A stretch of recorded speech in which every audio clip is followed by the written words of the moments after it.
జై తెలంగాణ. అందరికీ నమస్కారం. తెలంగాణ రాష్ట్ర ప్రభుత్వం పేదల పక్షాన లేదు, పెద్దల పక్షానే ఉందని పదే పదే నిరూపించుకుంటా ఉంది. ఈ మధ్య గవర్నమెంట్ అంతా కూడా స్మార్ట్ మీటర్లు పెట్టబోతున్నాం అనేటటువంటి అంశాన్ని హైలైట్ చేసి చెప్పేటటువంటి ప్రయత్నం చేస్తుంది. మొన్ననే సిఎండి గారు కూడా ప్రకటన చేయడం జరిగింది, మేము త్వరలో స్మార్ట్ మీటర్స్ పెడతామని చెప్పి. అట్లనే నెక్లెస్ రోడ్లో కూడా ఒక ఎగ్జిబిషన్ పెట్టిండ్రు, ఎట్లా స్మార్ట్ మీటర్స్ బాగుంటాయి ఏంది అని. అంటే పబ్లిక్ని ఒక మైండ్ వాష్ చేసే ప్రయత్నం చేస్తున్నారు. ఈ సందర్భంగా తెలంగాణ ప్రజలకు నేను ఒక 2-3 విషయాలు చెప్పాలనుకుంటున్నాను. ఆల్రెడీ మన తెలంగాణ రాష్ట్రంలో ఉన్నవన్నీ కూడా స్మార్ట్ మీటర్సే. ఇప్పుడు ముందు లెక్క ఎవరు కూడా పోయి పెన్ను పేపర్ పట్టుకొని రీడింగ్ రాసుకునే అవసరం లేదు. ఒక చిన్న మెషిన్ ఉంటుంది, దాన్ని తీసుకొని మీటర్ దగ్గరికి పోగానే ఆటోమేటిక్గా రీడింగ్ వస్తుంది. స్మార్ట్ మీటరే ఇప్పుడు కూడా ఉన్నది.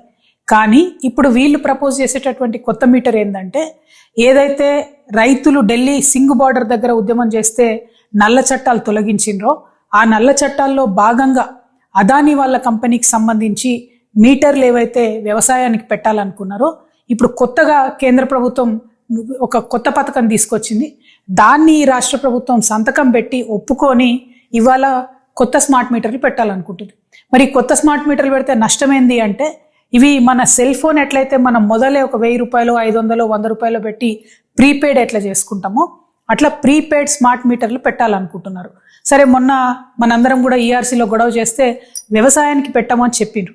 కానీ ఇప్పుడు మళ్ళీ మొత్తం పబ్లిక్కి పెట్టాలి, ప్రతి ఇంటికి కూడా స్మార్ట్ మీటర్ పెట్టాలి అనే ఒక ప్లాన్ చేస్తూ ఉన్నారు. దీనివల్ల నష్టమేంది?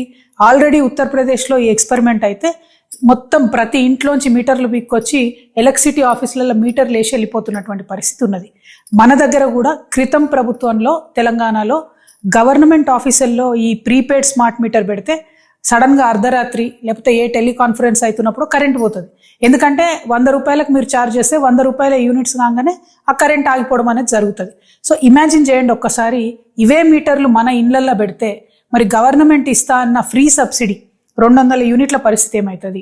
సెలూన్లకు ఇవ్వాల్సినటువంటి డబ్బులు ఇప్పటికే వీళ్ళు ఎగబెడుతున్నారు. ఒకవేళ సెలూన్లలో కూడా స్మార్ట్ మీటర్లు పెడితే మనం ఏ కటింగో గిటింగో వేసేటప్పుడు మధ్యలో కరెంట్ పోతుంది, ఉన్న బిజినెస్ కాస్త పోయే పరిస్థితి ఉంటుంది. అంటే అల్టిమేట్గా కాంగ్రెస్ ప్రభుత్వం, రేవంత్ రెడ్డి గారి ప్రభుత్వం కేంద్ర ప్రభుత్వం ముందు మోకరిల్లి వాళ్ళు తీసుకొస్తున్నటువంటి తలాతోకలైనటువంటి పథకాలను అదానీ గారి బిజినెస్ని ఎంకరేజ్ చేయడానికి మాత్రమే వీళ్ళు ఇక్కడ స్మార్ట్ మీటర్లు పెడతామని చెప్తున్నారు. ఉన్న స్మార్ట్ మీటర్లను సరిగ్గా వాడుకొని ఉన్నటువంటి మొత్తం ఎలక్ట్రిసిటీ డిపార్ట్మెంట్ని ప్రాపర్గా వాడుకొని ఆర్టిజన్లను రెగ్యులరైజ్ చేసి కాంట్రాక్ట్ ఎంప్లాయీస్ని రెగ్యులరైజ్ చేసి ముందు 24 గంటలు కరెంటు మంచిగా ఇచ్చే ప్రయత్నం చేయండి. హైదరాబాద్ మహానగరంలోనే ఎప్పుడంటే అప్పుడు కరెంట్ పోయే పరిస్థితి ఉంది. ముందు దాన్ని సరి చేసుకోండి, ఆ తర్వాత కొత్త కొత్త పథకాలు ఆలోచించండి. ఎంతసేపు ప్రజల జేబులకు కత్తరేద్దామనేటటువంటి ఆలోచన తప్పితే ఈ కాంగ్రెస్ ప్రభుత్వానికి ప్రజలకు మంచి చేద్దామనే ఆలోచన కనబడతలేదు.